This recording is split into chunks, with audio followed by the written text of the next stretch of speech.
Hai kawan maritim, apa kabar? Semoga semua masih dalam keadaan sehat walafiat. Dan kali ini kita kembali lagi berada di pos pemanduan karena kita akan berangkat bersama-sama petugas dari Vessel Traffic Service. Apa itu? Bagian perawatan katanya peralatan. Dan hari ini saya didampingi oleh Bang Safei. Apa kabar Bang Safei? Baik. Ya, apa dulu kabar maritim? Nah, ini beliau adalah yang bertanggung jawab untuk merawat peralatan navigasi yang ada di tengah laut. Nanti kita akan ke sana. Dan ayo kita ikuti, sudah tidak sabar. Dan ayo Bang, Ya. siap sudah? Siap. Ayo kita berangkat. Naik uangnya.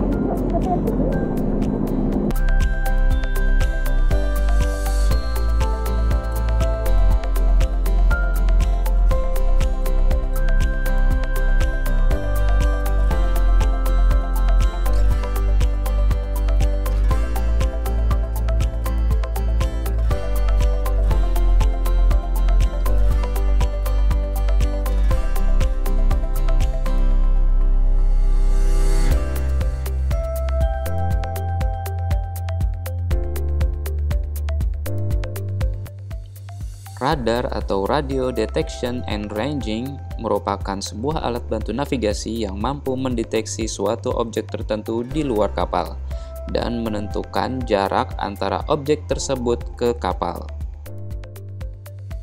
Nah, kawan maritim, fungsi radar dalam kaitannya dengan navigasi yaitu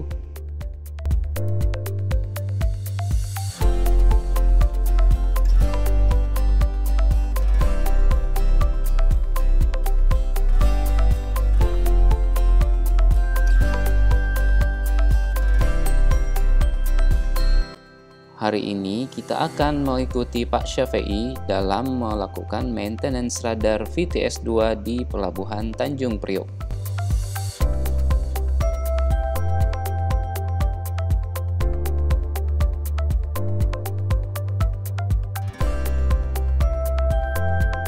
Pertama, cek software-nya dulu ya.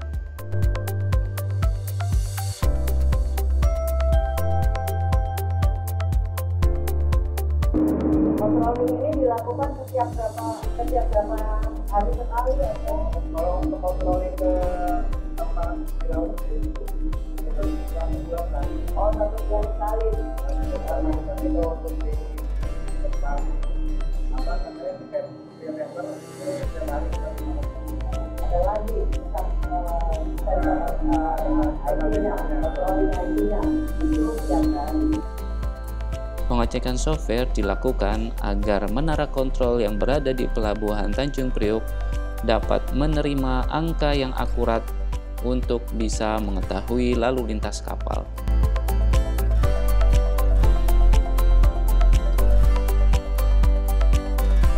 Misalnya ada yang rusak, ada indikatornya Pak.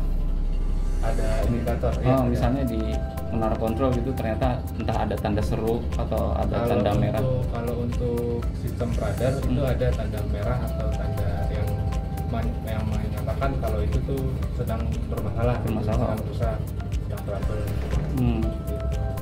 Cuma kalau untuk genset tidak ada indikatornya. Gitu. Cuma kalau untuk radar, sensor itu ada indikatornya. Kalau genset emang harus rutin tetap ya, tetap dicek ya. Dari tim teknik nanti mereka yang melakukan perawatan. Oke.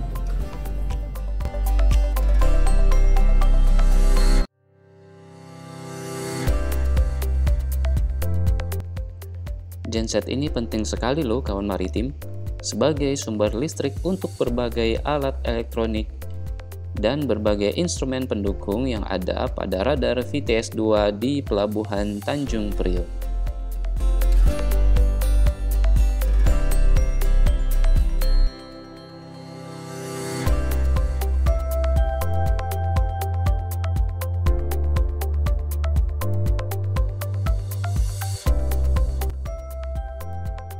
Jangkauan radar VTS-2 kira-kira 10 km dari pelabuhan ya kawan maritim, yang akan dikontrol melalui kontrol tower VTS di Pelabuhan Tanjung Priok. Nah, untuk VTS sendiri atau Vessel Traffic Service akan dibahas secara detail di minggu depan ya kawan maritim.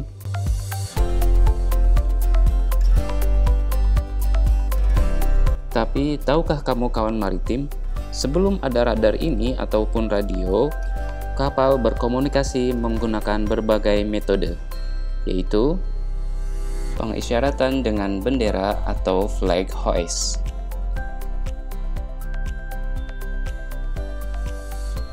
Bendera-bendera ini memiliki makna dan bahasa tersendiri ya kawan maritim. Kapal akan menaikkan bendera sesuai dengan apa yang ingin dikomunikasikan ke pelabuhan atau ke kapal lain.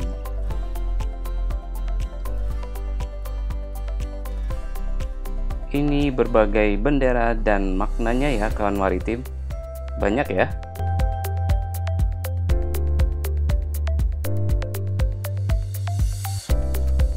Komunikasi selanjutnya adalah pengisyaratan dengan cahaya menggunakan tanda-tanda kode Morse.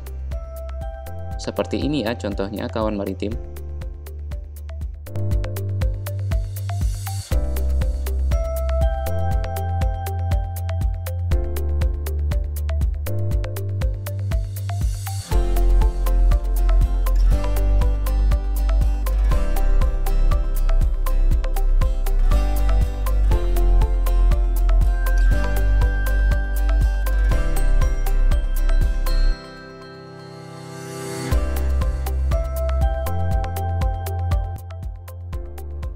Nah, kalau ini pengisyaratan menggunakan lampu berkedip yang berada di kapal ya kawan maritim.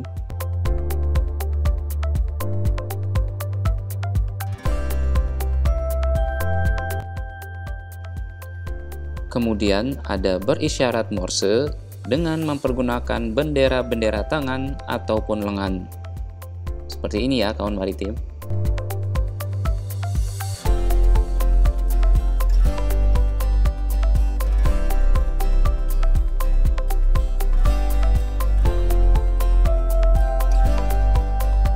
Pengisyaratan Morse menggunakan bendera tangan ini masih dipelajari sampai sekarang ya kawan maritim.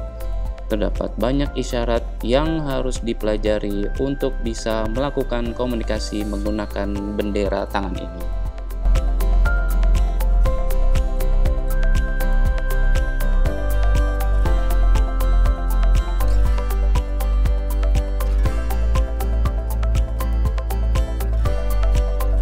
Seperti ini contohnya ya kawan maritim. Komunikasi atau pengisyaratan menggunakan bendera, bendera tangan, dan cahaya.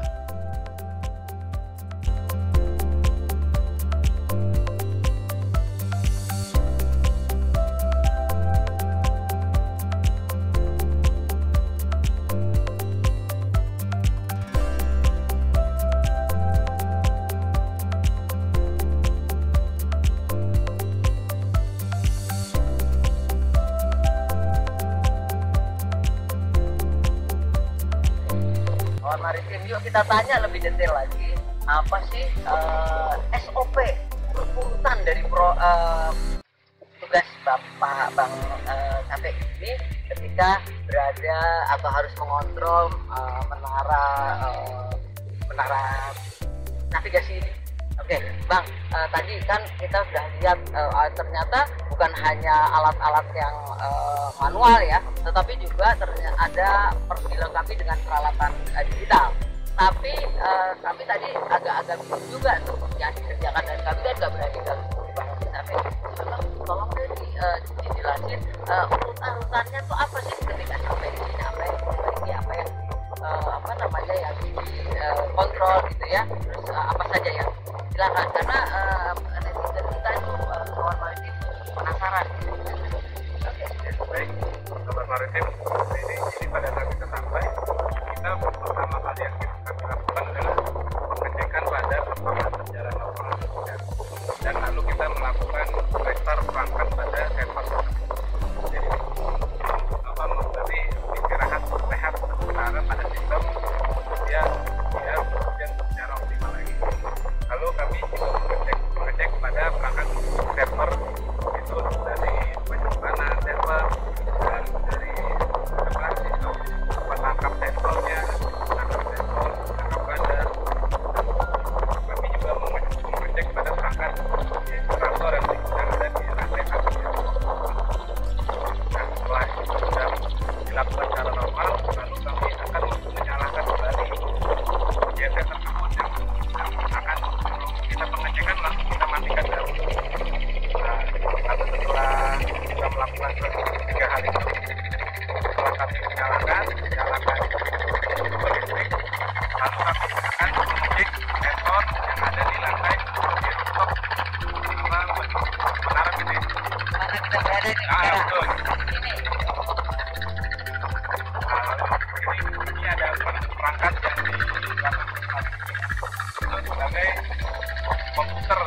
dari sensor-sensor yang ada di menara VTS ini.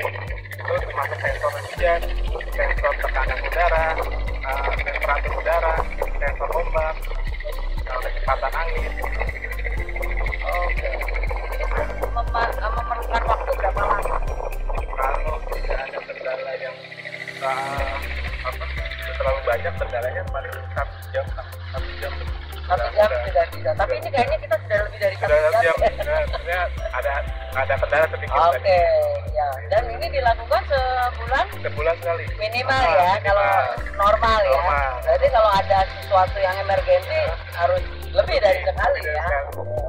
Ya, memang tugas kawan maritim, tugas Bang Safi ini tidak mudah karena harus seperti ke sini saja. Tadi kita mengikuti luar biasa tantangannya, memerlukan keberanian, belum lagi menaiki tangga, dan ini juga harus naik ke atas sana. Dan itu kalau seperti uji nyali, kalau kita nggak punya keberanian untuk menghadapi tantangan, apalagi melihat ketinggian seperti ini, kita harus lihat bahwa ini adalah salah satu tantangan buat pemuda Indonesia untuk mau seperti Bang Safi ini. Oke, Bang, kayaknya apakah masih ada lagi yang akan dikontrol? Masih? Oke. Oke, kalau gitu yuk kita lanjutkan Bang Safi untuk mengikuti apa yang dilakukan. Ayo, mari kita cek. Sensor hujan, Mas. Oh, sensor hujan. Hujan ini untuk mengetahui curah hujan yang ada di Tanjung Priok. Oke. Berapa banyak curah hujan yang ada di Tanjung Priok pada saat hujan. Oke. Ketahuannya indikatornya di menara kontrol, Pak ya? Iya, betul. Oke. Ya.